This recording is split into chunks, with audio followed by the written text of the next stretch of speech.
Hello students, நான் உங்கள் Mahendra. Anna university நான் அட்டானமஸ் அஃபிலியேட்டட் இன்ஜினியரிங் காலேஜஸ்க்கான ஏப்ரல் மே 2024 எக்ஸாம் ரிசல்ட் அப்படின்றது பப்ளிஷ் பண்ணியிருக்காங்க. அதாவது April May 2024 examination UG final semester exam எழுதியிருப்பாங்க பார்த்தீங்களா, அவங்களாம் பார்த்தீங்கன்னா ரீவேல்யூஷன் அப்ளை பண்ணியிருப்பாங்க. அந்த ரீவேல்யூஷனுக்கான ரிசல்ட் அப்படின்றது பப்ளிஷ் ஆகியிருக்கு. அதுவும் பார்த்தீங்கன்னா பர்டிகுலராக பார்க்கும்போது பெய்டு காலேஜஸ், அதாவது ரீவேல்யூஷன் ஃபீஸ் நீங்கள் பே பண்ணியிருப்பீங்க. சம் காலேஜஸ் வந்து அதை ஸ்டூடெண்ட்ஸ் கிட்ட வாங்கிட்டு அவங்க பே பண்ணாமல் வச்சுருப்பாங்க யூனிவர்சிட்டிக்கு.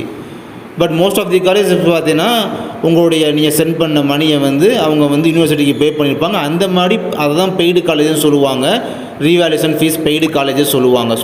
ஓகேங்களா? ஸோ அந்த மாதிரி ஃபீஸ் பே பண்ண காலேஜஸ்லாம் பார்த்தீங்கன்னா ரிசல்ட்டு, அந்த ரீவேல்யூஷன் ரிசல்ட் அப்படின்றத பப்ளிஷ் பண்ணிட்டாங்க. ஸோ இதுக்கப்புறமா இதிலே உங்களுக்கு ரிசல்ட் வந்து கொஞ்சம் நெகட்டிவாக வந்திருக்கு அப்படின்னா நீங்கள் இதை இன்னும் ரிவ்யூ பண்ணி பார்க்கணும் அப்படின்னா, அந்த ஆன்சர் ஸ்கிரிப்டை வந்து இன்னும் ரிவ்யூ பண்ணி பார்க்கணும் அப்படின்னா அதுக்கும் நீங்கள் அப்ளை பண்ணிக்கலாம். ஓகேங்களா? ரிவ்யூக்கு அப்ளை பண்ணிக்கலாம்.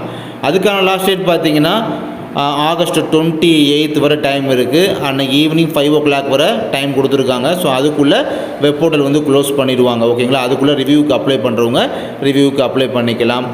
அண்டு இந்த ரீவேல்யூஷன் ரிசல்ட் வந்து உங்கள் ஃப்ரெண்ட்ஸ் யாராவது, நீங்கள் அப்ளை பண்ணியிருக்க மாட்டீங்க, பட் உங்கள் ஃப்ரெண்ட்ஸ் யாராவது அப்ளை பண்ணியிருக்கலாம் உங்கள் கிளாஸில் படித்து முடித்தவங்க. ஓகேங்களா? ஸோ உங்கள் ஃப்ரெண்ட்ஸுக்கு இந்த விஷயத்தை வந்து ஷேர் பண்ணுங்கள். தேங்க்யூ.